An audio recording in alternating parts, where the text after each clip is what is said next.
succulents friends, welcome to my channel, The Way to Succulents, The Way to Happiness. One day, one succulents sharing time. Yesterday, Saturday, it was raining, so I went for hunting some succulents. I did get a really good different variety of succulents. I also grabbed some common ones. They are really healthy and happy. Right in front of me, you can see this succulent. You say, oh yeah, I have it. It's commonly called tidal plant or flapjacks, but the botanical name is Kalanchoe thyrsifolige. Actually, this name tells us two things. Thyr, which means the flower stalk is going like this, and then another one go like this, always appear and go together. And the second feature is foliage. Look at the foliage of theirs. It's really outstanding. So I think the name just really describes its feature really well. Actually, Kalanchoe is a big genius for succulents. Some of them you may know, like mother of thousands and mother of millions, also Kalanchoe fang. I made a video last year, almost the same time. If you are interested, go back and you will learn more about Kalanchoe fang habitats and how to grow it. But today, I want to show you something about this Kalanchoe thyrsifolige. What happened to it is there is some problem. Let me see, not all have the problem, but one or two of them. This is the guy I'm slightly worried. There are some black spots. It's powdery mildew, and I know the reason for powdery mildew when it happens is because the growing environment is kind of humid, is bad. The air circulation is bad, and it will cause a problem. It has this like a spot or even bigger. It will start with the leaves. Eventually, actually, it will kill the whole plant. And because it's a type of fungi, it's contagious. So we do need to separate this plant from others. Otherwise, it will actually kill a lot of plants. Actually, to tell the truth, that's the mistake I made last winter. I grew all my plants indoor, and then they didn't have a good air circulation either. And because I live in somewhere really cold, I couldn't really open the windows and let the air go through. So I did lose a big chunk of my collection. So whenever you find this problem, powdery mildew, and then take it out. You don't really need to take like action or what. Take it out and separate it from other plants. Let the air go through and let the rain. If it's raining, actually it helps too. But do not put it in the direct sun directly, especially you grow succulents for a long time indoor, like in the winter. If you want to bring them out to put in the sun, you need to go slowly. For example, in the morning, the sun is not strong. Okay, the east sun, and then don't go with like a noon direct sun directly. Try to cover the area or put it under eave of a building. And in the afternoon, after 2 p.m., the sun is not as hot as it always be. You can graduate to the west-facing part. And then the next day, you can gradually like say, okay, I can bring it in the direction, but do cover it. So no matter what, I don't really recommend you to put succulents in the direct sun, because if you don't know, they will get sunburned. There are a certain type of succulents like I shared in my last video. Gryptopotalium snow white. It actually loves sunlight and it loves the temperature difference. Actually, they give them all the succulents. Actually, they love sunlight. They love like temperature difference, and then eventually just compose a beautiful color like this guy, the reddish color. But no matter what, if you don't want your succulent to get burnt or you don't want to barbecue your succulents, so do not put it in the direct sun. I will go through the plant as I always do when I buy a new plant. I always want to see whether there is any insects, bugs, or any other problem like this guy has the powdery mildew, and then deal with them. And I also get rid of some of the dead leaves so the mealybugs or insects they wouldn't have place to hide. So let's do that. This Kalanchoe is from South Africa, so definitely is not a hardy plant. And in the winter time, you do need to take it back into the house. Oh, that's kind of serious.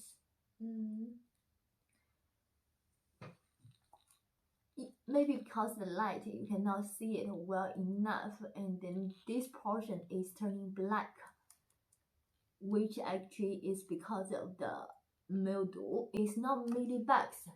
It looks like the red powdery, but this succulent it always have some white powdery on itself, on the leaves itself, to protect themselves from sunburn. This is in general is good, but I will take a couple of leaves off from the bottom. This is a huge plant. Actually, you know, it can grow around 20 inches, which is 50 centimeters across. And the height of it, it will grow around 8 inches tall, which is 20 centimeters by height.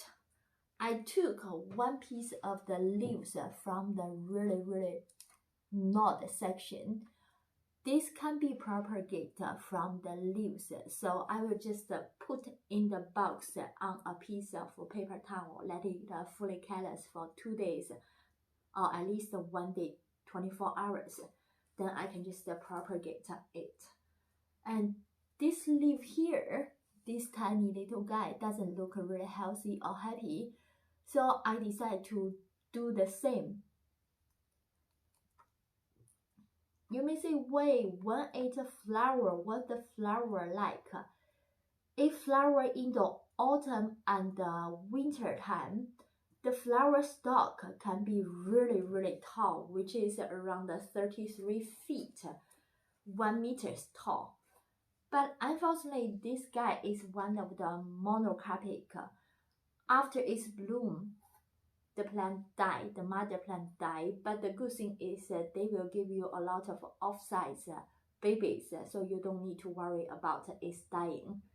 That's, you know, almost in the nature, each plant, they are doing something similar. Either seeds, you can also propagate from seeds, but like I mentioned, you need to get it pollinated, otherwise it will end up with nothing. So this piece I will go with propagation too.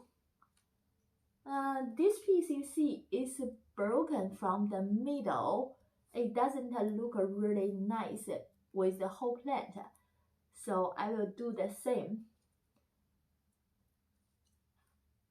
Remember, always break it, take it from the bottom, really bottom of the knot, where actually they grow from.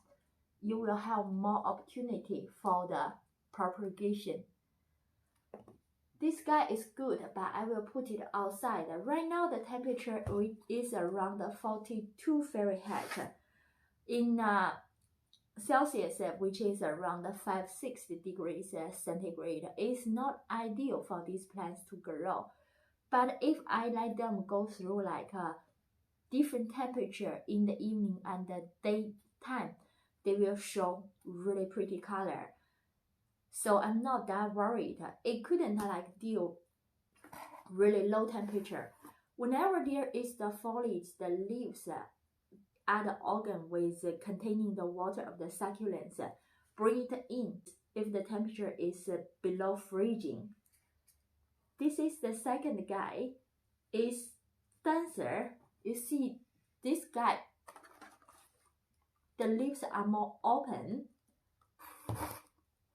and this guy you see is holding, because this one is going after sun, and this one did get a good sun.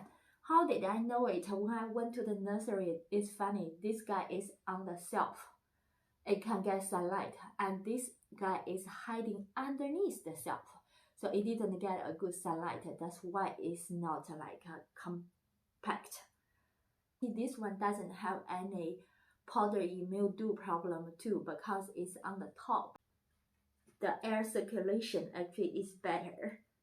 Like a majority of the succulents, if you grow this guy, no matter indoor or outdoor, like a 50-50 gravel, 50 soil mix is the best for the plant. If you grow it outdoor, you better grow it higher, so the water wouldn't stay and then it can just flow directly out. I see some people actually in Wisconsin, they grow this and it's so pretty. It does attract like hummingbirds. The funny thing is like succulents really attract hummingbirds. Like last summer when I was working in my bubble greenhouse, there was such adorable hummingbird. He was pollinating the flower. I just love it so much, and I think, you know, we grow succulents, we do something actually benefit the environment a lot. It's not only its price relief plants, it's also gorgeous environmental friendly plants. I'm not taking more bottom leaves because what I see is here. The angle. Here, you can see there's a baby leaf growing out. So I will leave it there and see what's going on. This is the third one. It's not bad. And I find an interesting thing. You see, this nursery I went to, they definitely buy the plant from another supplier, because you can see the root is coated by a piece of cloth. That's when they were baby, they try to protect the roots, so they cover it by a piece of cloth. And then they repot it. Some of them, they say, okay, we will take the cloth off and then lose the roots and then replant it. But some of them just repot directly. It doesn't really matter. If you want your plants to grow bigger and happier, I do recommend you to cut the cloth open and then lose the roots, then grow. It's better. It's just like you can imagine people holding your hands. You can still survive, but you don't feel comfy. I will take this bottom leaf as well for propagation. This is actually a good time of year for propagation. Like I mentioned, that they flower from autumn to winter or early spring. So actually that's their dormant season. Right after that, they die or they just keep growing. It's not like annual, it's also a perennial or biennial. And then they give you like several years of the plant's itself beauty. It's not always like, oh my god, it's blooming every year. No, like I say, once it blooms, it dies, so it wouldn't bloom every year. So it's not an annual. This leaf is not healthy, so I will take it off. And the winter is the dormant season, so hold yourself from watering. When you touch the soil, go all the way deep down and you feel like it's bone dry, that's the time to water it. Otherwise, just leave it alone. I normally do it like maybe once, no, in the winter time, I actually do once every 2 months. And in the summertime, it depends on where I grow them. If I grow them outside, I give them really good drainage system, no matter in the planter or just in the ground. I don't water them at all. I will just let the rain deal with them. But do remember, like the drainage, no matter you grow in a planter or in the ground directly, is really important. The drainage system for the soil is really important. I said like 50% of gravel, 50% of soil. You can do even like 60-70% of gravel, 30 or 40% of soil. it definitely works, and then it's actually safer for the plants. And I'm going to use this to make arrangement for a friend of mine, and I will take another video to show you what type of arrangement I will make for her. And I think that's all what I shared today. And if you like the video, could you please just give us a thumb up? If you haven't subscribed my channel, please subscribe. And bye for now.